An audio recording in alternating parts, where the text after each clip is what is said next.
We don't skip leg day, do we, R2?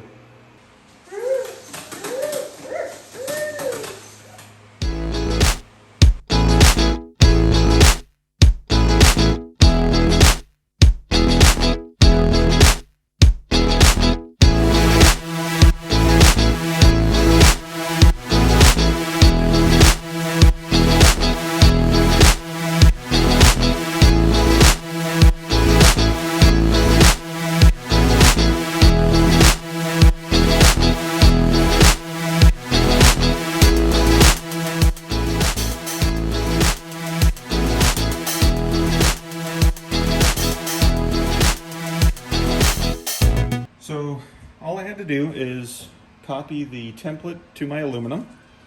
The templates are made out of 1/4" MDF, just something real cheap and easy to create in any shape you want. And I'm going to use these templates later. After I've cut these out, I'm going to take the pieces that are cut out and tape them to the back of the template, and then I'll go and do a flush trim bit with my router, and then I should be able to get a perfect piece.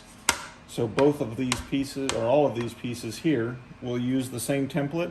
That way we'll get the exact same pattern on everything. So let's cut it out with our jigsaw. Okay, so I have my piece of metal kind of set up here. Got my jigsaw with a coarser tooth blade so that the aluminum doesn't gum up on it. And also use just like a little bit of WD-40 just to add some lubrication to the blade so it doesn't get too hot and warp the metal.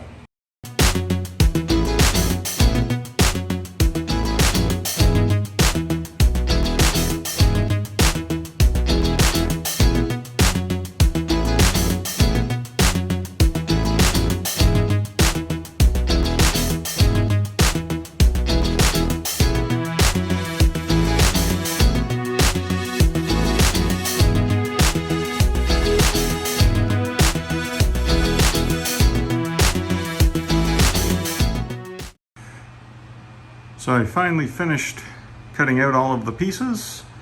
I have a couple extra pieces over there which will end up being some of the side pieces. This piece here is basically going to fit perfectly in there. I just have to trim it down to size. And then we'll have another piece that's going to go up and around here. So I still have to figure out how I'm going to bend it. I'm going to try and probably make like a ring roller so I can bend it, but I'm trying to figure out the exact size I want to make it, so I can do like the skirt and stuff like that later. But overall it's pretty good. When you're cutting it out, you know, always make sure that you leave your line.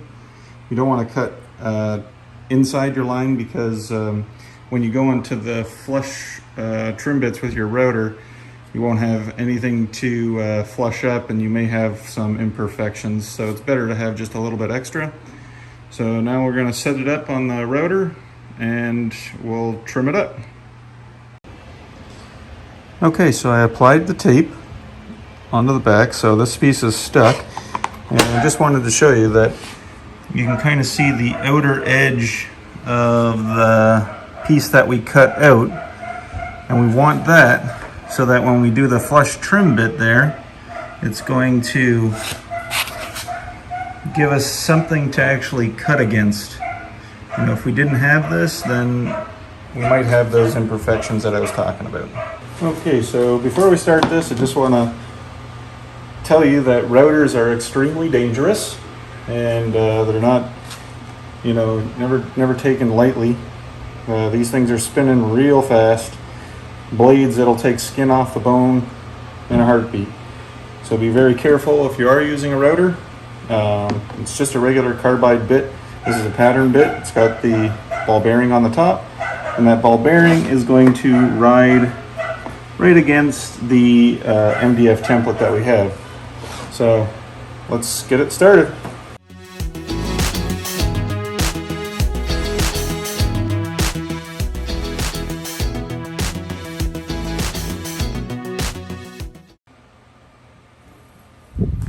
Okay, so what you're seeing now is you can kind of see it's a really nice milled edge. Very smooth. You know, a little bit of sandpaper just to take off any burrs and things like that. But yeah, this will give you a really good piece to start with. So the next thing we do is we just basically tape the next piece on here so that we keep getting the exact same pattern out of it. So I'll keep doing it. I'm going to clean this up first. I just wanted to point out that to stick all these pieces together, I'm just using double-sided stick tape. So this is the last of the outside leg. So you can see kind of, I've got 3 pieces already kind of glued and trimmed up around here.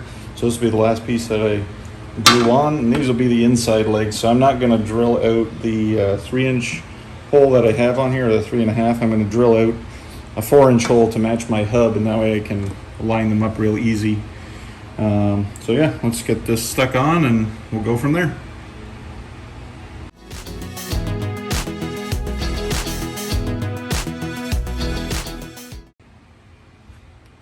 So to get good contact, I actually use this little roller, and I got this from Home Depot. It's actually meant more for when you're doing contact cement on like a laminate. So it's just good. It gives it nice constant pressure. Make sure that I have good connection.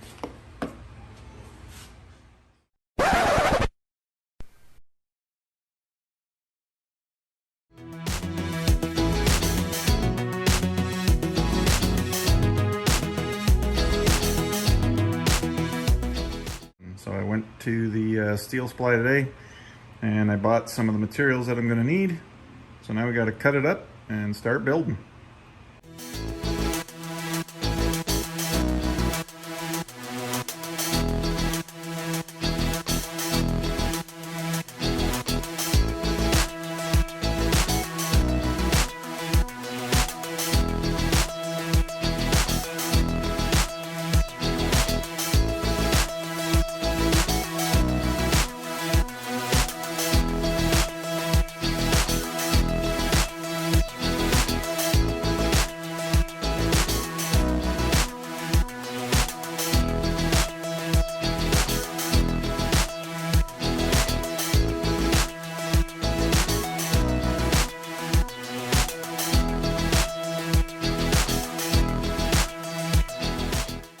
Alright, so I have my fit up going here. I got my side plates cut out. I put the bearings and everything like that inside these rollers on the front and the back. And this roller here is going to be the one that's going to have a handle on it with 2 bolts and angles on the side so that I can pinch it down as required. And then we just feed the metal through it like this. So when I'm doing the shoulder pieces on the leg, you know, I'll have to mark off exactly where the cuts are, and I'm going to be doing it so it gives me a 180-degree bend. I don't need to go all the way around, so it should be fairly easy, I hope. But yeah, it's looking good. It seems to roll pretty well, and I'm only putting a little bit of pressure on it. Obviously, when the angles are on it, it'll have a lot more pressure.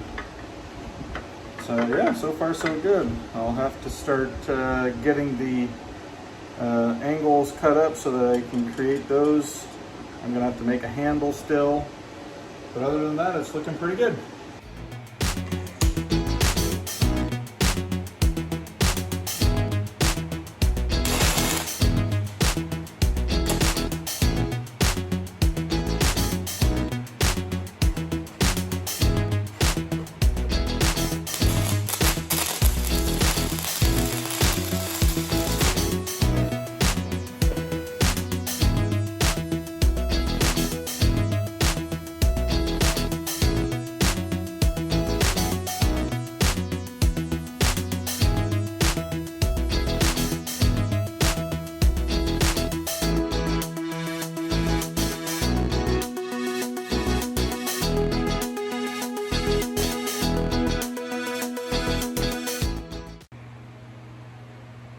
I finished welding up my jig. I still have some stuff that I want to do. I want to put a little angle here that can hold it, but we can at least see if this thing will work.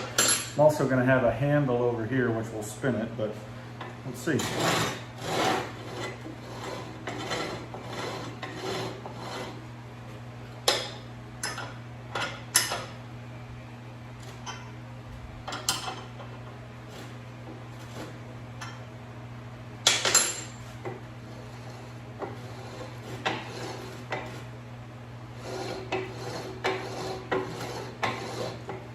See already it's putting a curve in it. That's a good sign.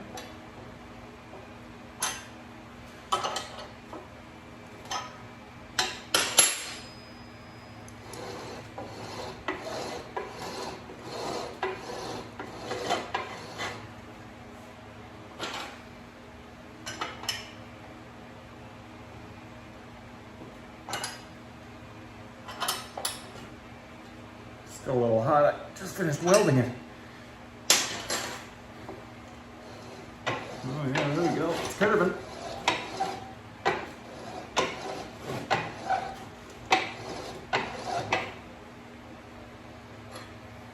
Give it one more twist, see if we can get it. How much of a curve we can get on it.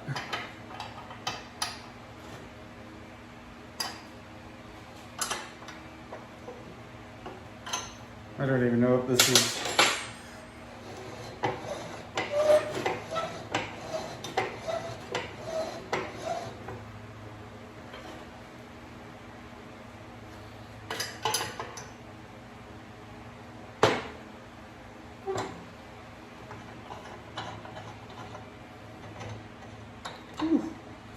It's hot. Yeah, you can see it's giving me my nice little curve on it. This is just a little scrap test piece I had, but it's working. So now that we've got this, we can continue on with R2D2's legs.